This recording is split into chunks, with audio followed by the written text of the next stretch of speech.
Hello everyone.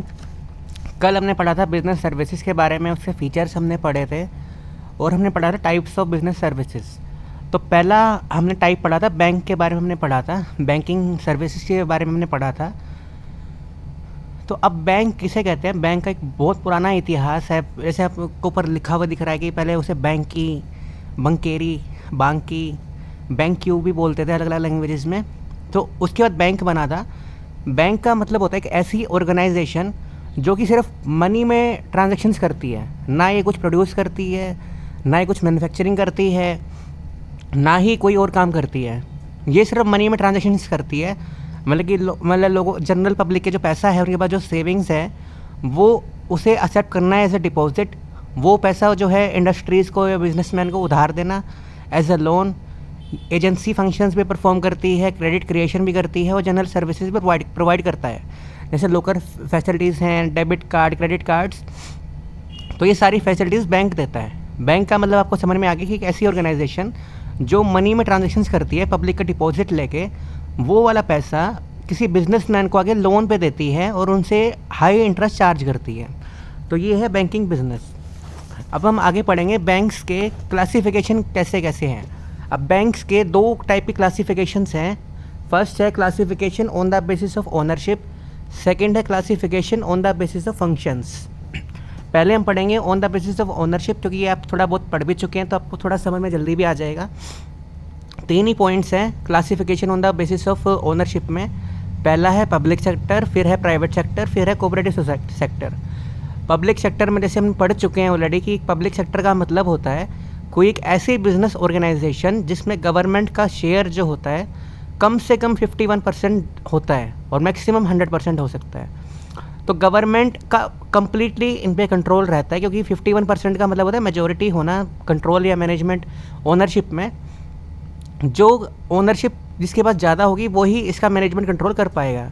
अब जैसे कि पब्लिक सेक्टर में मिनिमम 51% गवर्नमेंट का कंट्रोल रहता है। तो पहले क्या था, 1969 में 14 बैंक्स ऐसे थे जो नेशनलाइज थे और 1980 में वो 6 रह गए थे। और ये इन सभी बैंक्स को पब्लिक सेक्टर बैंक्स कहा जाता है। इनका ऑब्जेक्टिव जो होता है वो सोशल वेलफेयर होता है। अगर आप इनसे लोन लेंगे तो इतना ज़्यादा इंटरेस्ट चार्ज नहीं करेंगे जितना कि प्राइवेट बैंक्स करेंगे। वो आपको आगे भी समझ में आ जाएगा। इनका खाली ऑब्जेक्टिव होता है सोशल वेलफेयर एक्टिविटीज़ प्रोवाइड करना। जैसे कि कुछ बैंक्स ऐसे थे जिनमें लॉस हो रहे थे, तो वो किसी एक और नेशनलाइज बैंक में मर्ज हो गए थे। जैसे कि IDBI है, तो वो पंजाब नेशनल बैंक में मर्ज हो गया था। उसकी वजह से IDBI और PNB एक ही चीज़ हो गई थी। अब जैसे state bank of Patiala, state bank of Amritsar या स्टेट बैंक ऑफ सौराष्ट्र जो हैं, सारे के सारे स्टेट बैंक ऑफ इंडिया में मर्ज हो गए थे। अब आज की डेट में टोटल ये हैं 21 पब्लिक सेक्टर बैंक्स हैं। पंजाब नेशनल बैंक आपने सुना ही होगा, इलाहाबाद बैंक या बैंक ऑफ बड़ौदा आपने सुना होगा, देना bank, Indian bank, Indian overseas bank, UCO bank, ये सारे बैंक्स के नाम आपने सुने हुए। ओरिएंटल बैंक ऑफ कॉमर्स, ये सारे जो बैंक हैं ये गवर्नमेंट के अंडर है, कंट्रोल में, तो इन्हें बोलते हैं हम पब्लिक सेक्टर बैंक्स। ठीक है। फिर हम हमारा नेक्स्ट आता है private sector banks. Private sector का मतलब आपको पता ही है कि जब वो बिजनेस ऑर्गेनाइजेशन या वो बैंक्स ऑर्गेनाइजेशन जो कि प्राइवेटली इंडिविजुअल्स या कुछ प्राइवेट ओनर्स संभालते हैं, वो ही मैनेज करते हैं, उन्हीं के पास ये सारी ओनरशिप होती है। वो कैन से मिनिमम 51% और maximum 100%। Mainly normally private sector में सब कुछ जो होता है पूरा 100% जो होता है प्राइवेट इंडिविजुअल्स का ही होता है और वही इसकी मैनेजमेंट करते हैं और इनका ऑब्जेक्टिव होता है प्रॉफिट अर्न करना। ये जो होते हैं पब्लिक से जो पैसा डिपॉजिट के लिए अपने पास रखते हैं उससे काफ़ी हद तक ज़्यादा इंटरेस्ट चार्ज करते हैं लोन जब ये किसी को देते हैं। वैसे तो प्राइवेट बैंक्स में आप काफ़ी सारे नाम ढूंढ सकते हैं, जैसे इसमें कुछ नाम लिखे हुए हैं, 10 नाम लिखे हुए हैं। एक्सिस बैंक सुना हुआ है, HDFC बैंक, जो भी आपने नाम लिखा है यहाँ पे सुना ही होगा। उसके अलावा भी बहुत सारे ऐसे बैंक्स हैं जो अपने नाम अब इसमें नहीं लिखे, लेकिन बहुत सारे बैंक्स हैं। जैसे कि अगर मैं ही कुछ नाम बताऊँ तो उसमें है कोटक महिंद्रा बैंक भी है, जो इसमें नहीं इसमें लिखा हुआ है। लेकिन काफ़ी सारे बैंक्स ऐसे हैं जो प्राइवेट बैंक्स हैं जिनका काम होता है सिर्फ प्रॉफिट अर्न करना। ये सोशल वेलफेयर के लिए नहीं चलते हैं, ये प्रॉफिट अर्न करने के लिए ही चलते हैं और इनका कंट्रोल और मैनेजमेंट जो होता है प्राइवेट इंडिविजुअल्स के हाथ में होता है। फिर नेक्स्ट लास्ट पॉइंट है सब फर्स्ट हेडिंग का, कोऑपरेटिव बैंक्स। कोऑपरेटिव सोसाइटी से आपको याद आएगा कोऑपरेटिव बैंक्स का क्या मतलब होता है कि कुछ इंडिविजुअल्स मिलके कोऑपरेटिव सोसाइटीज़ बना लेते हैं, बैंक बना लेते हैं, जिनका ऑब्जेक्टिव होता है कि अपने मेंबर्स की हेल्प करना। ये मैंने आपको कोऑपरेटिव सोसाइटी में बताया भी था, तो आपको याद होगा। अब इससे कुछ एग्जांपल हैं, state cooperative bank, district cooperative bank and primary loan societies are included in the cooperative banks. इनका सिर्फ काम इतना होता है कि जो सोसाइटी के मेंबर्स हैं या उस पार्ट के मेंबर हैं, सिर्फ उनकी हेल्प करना, उन्हीं को ही लोन देना और उन्हीं का पैसा डिपॉजिट रखना, जिससे कि उनको सेफ्टी मिल सके। तो ये तो हमने पढ़ा था classification on the basis of ownership. अब हम नेक्स्ट पढ़ेंगे classification on the basis of functions. अब जो ये on the basis of functions है, ये आपको थोड़ा ध्यान से समझने होंगे, क्योंकि काफ़ी हद तक तो ये आपके लिए थोड़ा सा नया टॉपिक भी हो सकता है। तो क्योंकि classification on the basis of ownership आप थोड़ा बहुत पहले पढ़ भी चुके हैं, डिफरेंस आप पता लगा सकते हैं कि उसमें क्या डिफरेंस रहा है, क्योंकि पब्लिक सेक्टर प्राइवेट सेक्टर हम बढ़ चुके हैं। अब थोड़ा ये पॉइंट जो है ध्यान से समझना, क्योंकि काफ़ी इंपॉर्टेंट टॉपिक है, इसलिए मैंने टॉपिक आपका छोड़ा नहीं है, ये काफ़ी इंपॉर्टेंट टॉपिक है। तो पहला है, इसमें भी 5 पॉइंट्स हैं वैसे तो। पहला पॉइंट है कमर्शियल बैंक्स। अब कमर्शियल बैंक्स जो भी मैंने आपको ऊपर पढ़ाए हैं, पब्लिक और प्राइवेट सेक्टर के जो बैंक्स बताए हैं, ये सारे कमर्शियल बैंक्स हैं। तो कमर्शियल बैंक्स का मतलब क्या होता है कि वो बैंकिंग बिजनेस ऑर्गेनाइजेशन जो पब्लिक से पैसा एक्सेप्ट करती है डिपॉजिट के रूप में, वो short term, medium term, long term loans provide करती है मैन्युफैक्चरर्स, ट्रेडर्स को या बिजनेस इंडस्ट्रीज़ को। और ये कुछ एजेंसीज फंक्शन भी परफॉर्म करती है अपने कस्टमर्स के लिए। ये लेसर इंटरेस्ट पे करती है अपने डिपॉजिट पे। जैसे मान लो कि मैंने अपनी सेविंग, मान लो मैंने 10,000 रुपये जमा कराया अपने अकाउंट में, तो मुझे बहुत उससे कम ही इंटरेस्ट मिलता है, 3 या 4% तक मुझे इंटरेस्ट मिल जाएगा बैंक से। लेकिन उसी पैसे पे बैंक जो है मेरा पैसा जो है इकट्ठा करके बिजनेस इंडस्ट्रीज़ को लोन देता है, और उससे काफ़ी ज़्यादा इंटरेस्ट चार्ज करता है। जो डिफरेंस होता है इंटरेस्ट का, जो मुझे मिल रहा है और जो उनसे बैंक को मिल रहा है, वो एक तरह से बैंक की इनकम होती है, और वही बैंक का प्रॉफिट होता है, जिससे कि बैंक अपनी सैलरी दे पाता है और अपना प्रॉफिट अर्न कर पाता है। तो ये है कमर्शियल बैंक का बिज़नेस। कि ऐसा नहीं कि बहुत सिंपल बिजनेस है, क्योंकि बहुत सारे ब्रांचेस होने ज़रूरी होती है, एक लाइसेंस मिलना ज़रूरी होता है, और आपके पास कैपिटल भी बहुत ज़्यादा होनी चाहिए कमर्शियल बैंक को चलाने के लिए। अब 2 तरह के कमर्शियल बैंक्स होते हैं, एक होता है फॉरेन कमर्शियल बैंक्स, एक होता है Indian commercial banks. Foreign commercial banks में क्या होता है कि जो कोई एक बैंकिंग ऑर्गेनाइजेशन जो कमर्शियल बैंक है, लेकिन उसका जो ओरिजिनेटेड है वो इंडिया से बाहर किसी और कंट्री का है, और इंडिया में वो बैंकिंग फंक्शंस परफॉर्म कर रही है, और ये बैंकिंग एक फैसिलिटीज़ और भी देती है फॉरेन एक्सचेंज की। मान लो मेरे पास इंडियन करेंसी इंडियन रुपीज़ है और मुझे डॉलर्स चाहिए, तो वो भी ये कन्वर्ट करके दे सकती है फॉरेन कमर्शियल बैंक जो होते हैं। लेकिन आज की डेट में तो काफ़ी सारी ऐसी ऑर्गेनाइजेशन है जो फॉरेन एक्सचेंज में डील करती है। फिर नेक्स्ट आता है हमारा Indian commercial banks. Indian commercial banks में कौन कौन से होते हैं? जो इंडिया में ही ओरिजिनेटेड हैं और इंडिया में ही बैंकिंग फंक्शंस को परफॉर्म कर रहे हैं, जैसे कि bank Punjab national bank, SBI, federal bank, Indian bank. फिर एक नेक्स्ट आता है private sector banks. Private sector का जैसे आपको पता है कि क्या होता है कि प्राइवेट इंडिविजुअल उसको मैनेज करते हैं, कंट्रोल करते हैं, ओन करते हैं, तो उसे हम बोलते हैं प्राइवेट सेक्टर बैंक्स। इतना इंपॉर्टेंट चीज़ नहीं है वैसे भी है। फिर हमारा सेकंड पॉइंट आता है इंडस्ट्रियल डेवलपमेंट बैंक। इंडस्ट्रियल का मतलब, इंडस्ट्री का मतलब एक बात ध्यान रखना, group of companies is called as industry. तो इंडस्ट्रियल डेवलपमेंट बैंक का काम क्या होता है कि इंडस्ट्रियल की डेवलपमेंट करना। अब इंडस्ट्रीज़ को क्या चाहिए होता है? जैसे इंडस्ट्रीज़ होती है, हज़ारों करोड़ रुपए की इंडस्ट्रीज़ होती हैं, तो उन्हें लोन चाहिए होता है, पैसा चाहिए होता है, क्योंकि आपको पता है कि पैसे के बिना कोई भी बिज़नेस चल नहीं सकता है। तो ये बैंक्स क्या करते हैं कि मीडियम टर्म और लॉन्ग टर्म लोन्स प्रोवाइड करते हैं इन इंडस्ट्रीज़ को, कि ये अपने जो डेली खर्चे हैं वो पूरा कर सकें, या फिर कोई अगर लैंड खरीदनी है, मशीनरी खरीदनी है, या कोई भी शेयर्स वगैरह, डिबेंचर्स वगैरह बेचने हैं इन कंपनी को, तो वो भी ये खुद भी खरीद लेते हैं और अंडर राइटिंग का भी काम करते हैं। अब आपके सामने ये नई चीज़ आई है अंडर राइटर की। अंडर राइटर का मतलब होता है कि ये बैंकिंग जो है एक तरह से कमीशन एजेंट से बन जाते हैं, कंपनी से शेयर्स खरीद लेते हैं, उनकी सिक्योरिटीज़ को खरीद लेते हैं और आगे उनको बेच देते हैं, तो वो उसे हम बोलते हैं अंडर राइटर। तो ये सारे फंक्शन जो है परफॉर्म करता है कंपनी के लिए। उनको अगर कंपनी को कोई लैंड खरीदनी है, मशीनरी खरीदनी है, कोई प्लांट खरीदना है जिसमें काफ़ी हैवी खर्चा आता है, तो वो उसके लिए लोन्स प्रोवाइड करते हैं। अब 2 तरह की इंडस्ट्रियल डेवलपमेंट बैंक्स हैं इंडिया में, एक है नेशनल लेवल पे, एक है स्टेट लेवल पे। नेशनल लेवल पे 4 हैं, IDBI, SIDBI, IFCI और ICICI। ये 4 बैंक्स जो हैं ये नेशनल लेवल पे इंडस्ट्रियल डेवलपमेंट बैंक हैं। अब 2 हैं स्टेट लेवल पे, पहला है स्टेट फाइनेंस कॉरपोरेशन, नेक्स्ट है स्टेट इंडस्ट्रियल डेवलपमेंट कॉरपोरेशन। ठीक है, इनके बस खाली आपको नाम याद करने हैं और कुछ नहीं करना है आपको, बस ये पता है कि ये बैंक्स करते क्या हैं और इनके एग्जांपल्स क्या क्या हैं। फिर थर्ड आता है हमारा एग्रीकल्चरल बैंक। अब नाम से ही पता चल जाएगा आपको ये एक बैंक करता क्या होगा।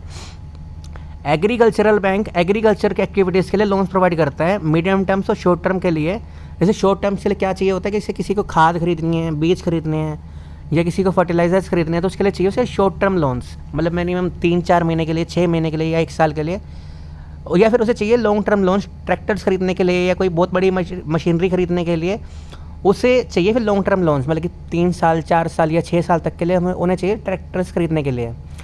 क्योंकि ट्रैक्टर का जो पैसा होता है वो इतना नहीं होता कि कोई भी किसान जो होते हैं कि 6-7 महीने में पूरा करते हैं, तो उसे हम बोलते हैं लॉन्ग टर्म लोन्स। और जो शॉर्ट टर्म लोन्स हो सकते हैं वो 1 साल तक के हो सकते हैं, और लॉन्ग टर्म जो होते हैं मिनिमम 1 साल तक के होने चाहिए। अब इसमें भी 2 तरह के बैंक्स हैं, कोऑपरेटिव बैंक्स और एक है लैंड डेवलपमेंट बैंक। क्योंकि एग्रीकल्चरल में आप सिर्फ लैंड की ही डेवलपमेंट करेंगे, एग्रीकल्चरल की ही एक्टिविटीज़ को हेल्प करेंगे। तो कोऑपरेटिव बैंक्स में क्या करते हैं कि ये एक तरह से शॉर्ट टर्म लोन्स प्रोवाइड करते हैं एग्रीकल्चरल सेक्टर को। अब कोऑपरेटिव का मतलब आपको पता ही क्या होता है, जब कुछ इंडिविजुअल्स एक मिल के ग्रुप बना लेते हैं वॉलंटरी मेंबरशिप से, और वो अपने ही मेंबर्स की हेल्प करते हैं, तो वो शॉर्ट टर्म एक तरह से लोन प्रोवाइड करते हैं, जिससे कि वो बीज खाद वगैरह खरीद सके अपने किसान, या फिर कोई दवाई वगैरह ले सके अपने खेती के लिए। तो ये सिर्फ शॉर्ट टर्म लोन्स प्रोवाइड करते हैं कोऑपरेटिव बैंक्स, जो कि सिर्फ अपने मेंबर्स के हेल्प वेलफेयर के लिए होता है। अब 3 एग्जांपल हैं इसके भी, state cooperative banks, central cooperative banks, primary cooperative societies. अब एक नेक्स्ट है लैंड डेवलपमेंट बैंक। ये एक तरह से लॉन्ग टर्म लोन्स प्रोवाइड करता है इन एग्रीकल्चरल सेक्टर को, ट्रैक्टर्स खरीदने के लिए या कुछ लॉन्ग टर्म एसेट खरीदने के लिए, फिक्स एसेट खरीदने के लिए, या कोई लैंड के इम्प्रूवमेंट करने के लिए, या कोई पिछला कोई डेट है, कोई लोन ले रखा है इन्होंने, लोन को डेट भी बोलते हैं, उसकी पेमेंट करने के लिए। अब इसके एग्जांपल हैं state land development bank, primary land development bank. तो ये एग्जांपल्स हैं। फिर नेक्स्ट हमारा आता है रीजनल रूरल बैंक्स। ये छोटा सा ही है, आपको दिख ही रहा होगा। रीजनल रूरल का मतलब है गांव में होना, और रीजनल का मतलब है किसी एक रीजन में होना। जैसे कि हमारा रोहतक एक रीजन है, और रूरल का मतलब गांव। जैसे कि मतलब कोई आसपास कोई गांव होगा तो उसे हम बोलते हैं रीजनल रूरल बैंक, जो सिर्फ उसी एरिया में मतलब मिलता है। अब ये इन बैंक्स का पर्पस क्या होता है कि ये कमर्शियल बैंक्स की सब्सिडरी होती है, जो कि एक रूरल एरियाज़ में, गाँव के इलाकों में उन किसानों की या उन रूरल एरियाज़ की जो हेल्प कर सके फाइनेंशियली। क्योंकि गांव में इतने बैंक्स नहीं होते हैं, शहर में आना पड़ता है हर एक किसान को, किसी भी बैंक गांव में रहने वाले को, तो उसकी हेल्प करने के लिए ये बैंक्स खोले जाते हैं। इस बैंक की जो कैपिटल होती है वो 3 हिसाब से बढ़ती है। 100% में से जो कैपिटल इनकी होती है वो कमर्शियल बैंक एक तरह से स्पॉन्सर करते हैं इनको, लेकिन एक तरह से ओन नहीं करते हैं इस चीज़ को। 50% जो कैपिटल इसकी होती है वो सेंट्रल गवर्नमेंट मैनेज करता है, 35% कैपिटल इसकी कमर्शियल बैंक मैनेज करता है, और 15% जो इसकी कैपिटल होती है वो स्टेट गवर्नमेंट मैनेज करती है।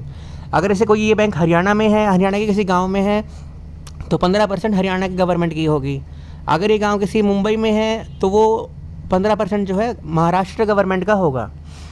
तो इस तरीके से इनका होता है। और इनका मेन ऑब्जेक्टिव क्या होता है कि ये लोन्स प्रोवाइड करते हैं स्मॉल ट्रेडर्स को, स्मॉल फार्मर्स को, या एग्रीकल्चरल एक्टिविटीज़ को डेवलप करने के लिए।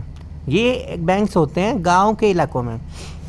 अब एक नेक्स्ट रह गया है आपका, नेक्स्ट ये भी 5 पॉइंट्स है, लेकिन ये जो सेंट्रल बैंक है ये काफ़ी ध्यान से सुनना, क्योंकि ये काफ़ी एक इम्पोर्टेंट पॉइंट है, इम्पोर्टेंट टॉपिक होता है, क्योंकि इसके बिना कोई कमर्शियल बैंक चल नहीं सकता है। तो ये आपको समझना ज़रूरी है। वैसे तो शायद से आगे शायद इसके बारे में दे भी रखा हुआ तो अच्छा ही है, नहीं दे रखा हुआ तो शायद आगे आएगा कभी, ये समझ लेना ध्यान से। आगे है अदर एपेक्स बैंकिंग इंस्टीट्यूशन, ये लास्ट टॉपिक है आज का हमारा। अब पहला है इसमें सेंट्रल बैंक। सेंट्रल बैंक एक तरह से एपेक्स बैंक को हम बोलते हैं, जो कि सभी बैंक्स को मॉनिटर करता है, गाइडलाइंस प्रोवाइड करता है, और सभी को ही एक तरह से कंट्रोल भी करता है, मैनेज भी करता है। क्योंकि इस सेंट्रल बैंक का एक तरह से क्या होता है, इसको हम हब भी बोल सकते हैं, HUB, जो एक सभी के ऊपर गाइडलाइंस प्रोवाइड करता है, मॉनिटर भी करता है, और सबको मैनेज कंट्रोल भी करता है। इसकी मर्ज़ी के बिना कोई भी कमर्शियल बैंक अपनी मर्ज़ी से कुछ भी नहीं कर सकता है। अब इसके फंक्शंस क्या क्या होते हैं, क्योंकि एक बहुत इंपॉर्टेंट बैंक होता है किसी भी कंट्री का, उस कंट्री की मॉनेटरी पॉलिसीज़ ये मैनेज करता है। मॉनेटरी पॉलिसीज़ का मतलब क्या होता है कि किसी भी मार्केट में कितना पैसा रहेगा, कम या ज़्यादा, तो वो ये मैनेज करता है। किसी भी कमर्शियल बैंक के हाथ में कुछ नहीं होता है। कमर्शियल बैंक को लाइसेंस देना भी सेंट्रल बैंक के हाथ में होता है।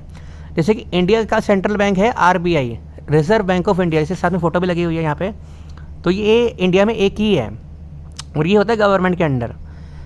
तो इसका मेन फंक्शन क्या होता है कि एक तरह से इकोनॉमिक स्टेबिलिटी बना के रखना कंट्री में, जिससे कि ऐसा ना हो कि पैसा बहुत ज़्यादा हो जाए, ऐसा भी ना हो कि पैसा बहुत कम हो जाए। तो ये सब कुछ ये कंट्री करेंसी कंट्रोल करता है और बैंकिंग को लाइसेंस प्रोवाइड करता है। ये बैंक्स जो है कंट्री को लोन्स भी प्रोवाइड करता है, जैसे इंडिया गवर्नमेंट को अगर लोन चाहिए होगा तो ये बैंक ही लोन्स प्रोवाइड करता है। फिर हमारा नेक्स्ट इसमें आता है एग्जिम बैंक या फिर export import bank of India भी इसको हम बोल सकते हैं। इसका खाली काम होता है कि जो ट्रेडर्स या जो मैन्युफैक्चरर्स या जो बिजनेस इंडस्ट्रीज़ जो हैं एक्सपोर्ट इंपोर्ट एक्टिविटीज़ में इन्वॉल्व होती हैं, फॉरेन ट्रेड में इन्वॉल्व होती हैं या उसे एक्सपेंड करना चाहती हैं, तो ये बैंक उन्हें लोन्स प्रोवाइड करते हैं, फाइनेंशियली एग्जिस्टेंस प्रोवाइड करते हैं इंपोर्ट और एक्सपोर्ट में। ये जो बैंक्स हैं एक रीफाइनेंसिंग फैसिलिटीज़ प्रोवाइड करते हैं फाइनेंशियल इंस्टीट्यूशंस को भी और कमर्शियल बैंक्स को भी। ठीक है, फिर नेक्स्ट पॉइंट है हमारा national housing bank. Housing bank का मतलब आपको समझ ही में आ ही गया होगा, ये भी याद कर लेना, इसका टाइमिंग भी याद कर लेना। 1982 में एक्सिम बैंक बना था और फिर नेशनल हाउसिंग बैंक बना था 1988 में। हाउसिंग बैंक का मतलब होता है, इनका पर्पस है लोगों को, जनरल पब्लिक को हाउसिंग लोन प्रोवाइड करना। सिंपल सा मतलब है, इसके नाम से आपको पता चल जाएगा, बस आपको खाली नाम ज़रूर याद करने पड़ेंगे इसके। अगर आप समझोगे तो नाम अपने आप ही याद हो जाएंगे। आप इसमें रट्टा मत मारना, समझने की कोशिश करना, खाली याद करने की कोई ज़रूरत नहीं है। अगर याद नहीं भी हो पाया बाद में हो जाएगा, लेकिन अभी फ़िलहाल आप समझने में ध्यान देना। ये जो बैंक है एक रीफाइनेंसिंग फैसिलिटीज़ भी प्रोवाइड करता है हाउसिंग लोन्स के लिए। फिर नेक्स्ट है industrial reconstruction bank of India. ये बैंक्स क्या करते हैं, इनका पर्पस होता है कि जो इंडस्ट्रीज सिक हो जाती हैं, जो लॉस में चल रही होती हैं, उनको रिकन्स्ट्रक्ट करना, उनको अपने अंडर कंट्रोल में ले लेना और उनको फाइनेंशियल असिस्टेंस प्रोवाइड करके उनको दोबारा से ही उस पोजीशन में लेके आना कि वो लॉस से दूर होकर अपना काम चला सके। मतलब उसे रिहेबिलिट करना। रिहेबिलिटेट का मतलब होता है उसे दोबारा से खड़ा करना। जो ऑलरेडी फ़िलहाल लॉस में जा रहा है उसको ये ख़रीद लेती हैं और अपने कंट्रोल में लेके उन्हें, मतलब सिक इंडस्ट्रियल यूनिट्स का मतलब होता है कि वो लॉस में चल रही हैं, अच्छी नहीं चल पा रही हैं। फिर इसका लास्ट पॉइंट है हमारा national bank for agricultural and rural development, NABARD. इसका नाम हम नाबार्ड भी बोलते हैं, आपने शायद नाम कहीं आगे पीछे से शायद से सुना भी हो सकता है। इस नाबार्ड का ऑब्जेक्टिव क्या होता है, जैसे आपको ऊपर दिख रहा है कि एग्रीकल्चरल एंड रूरल डेवलपमेंट, यही इसका ऑब्जेक्टिव होता है कि एग्रीकल्चरल एंड रूरल एरियाज़ को डेवलप करना। मेन फंक्शंस क्या होते हैं कि short terms, medium terms and long terms loan provide करते हैं एग्रीकल्चरल एक्टिविटीज़ को and it's allied activities. Allied activities का मतलब क्या होता है कि जो उसकी हेल्पिंग एक्टिविटीज़ होती हैं एग्रीकल्चरल के लिए। एलाई का मतलब होता है दोस्ती, जो मतलब कि एग्रीकल्चरल के लिए, मतलब कि एग्रीकल्चरल एक्टिविटीज़ नहीं है लेकिन उसकी हेल्पिंग एक्टिविटीज़ हैं, तो उसके लिए भी लोन्स प्रोवाइड करते हैं ये नाबार्ड। नेक्स्ट है to extend refinancing facilities to commercial banks and cooperative banks on agricultural loans. मतलब कमर्शियल बैंक्स को और कोऑपरेटिव बैंक्स को रीफाइनेंसिंग फैसिलिटीज़ प्रोवाइड करते हैं एग्रीकल्चरल लोन्स के लिए। To perform research work for rural upliftment, rural areas में कुछ डेवलपमेंट करने के लिए रिसर्च वर्क में भी ये डिस्ट्रीब्यूट करते हैं, मतलब कि कुछ इन्वेस्ट करते हैं। To provide finance for encouraging the export of specific commodities, rural area से जो कुछ कमोडिटीज़ होती हैं, कमोडिटीज़ से मतलब मैं आपको बाद में बताता हूँ अभी, उनको एनकरेज करती है लोगों को कि भाई वो अपने कमोडिटीज़ को बाहर एक्सपोर्ट करें, मतलब इंडिया से बाहर या किसी कंट्री से भी बाहर वो उसको एक्सपोर्ट करें। अब हम आते हैं कमोडिटीज़ पे। कमोडिटीज़ क्या होता है, जो हमारी प्रोडक्ट्स हैं, जो भी हम मैन्युफैक्चर कर रहे हैं उसे हम बोलते हैं कमोडिटीज़। मार्केट की टर्म में या मार्केट लैंग्वेज में हम उसको बोलते हैं कमोडिटीज़, जो कि कंज्यूम की जा रही है कंज्यूमर के द्वारा। जैसे मतलब कोई किसान है, उसने कुछ उगाया, उसने कुछ बनाया, उसका जैसे जैम बनाया या कुछ भी बना, दूध बनाया या दही मक्खन कुछ भी बनाया, वो एक तरह से मार्केट में कमोडिटी है। उसको हम ये नहीं बोलेंगे ये प्रोडक्ट है, ये कमोडिटी हम मार्केट की लैंग्वेज में उसको बोलते हैं। तो आज हमने पढ़ा है बैंक्स के बारे में, हमने पढ़ा कि बैंक क्या होता है। फिर हमने पढ़े बैंक की classification on the basis of ownership, public sector bank, private sector bank and cooperative bank.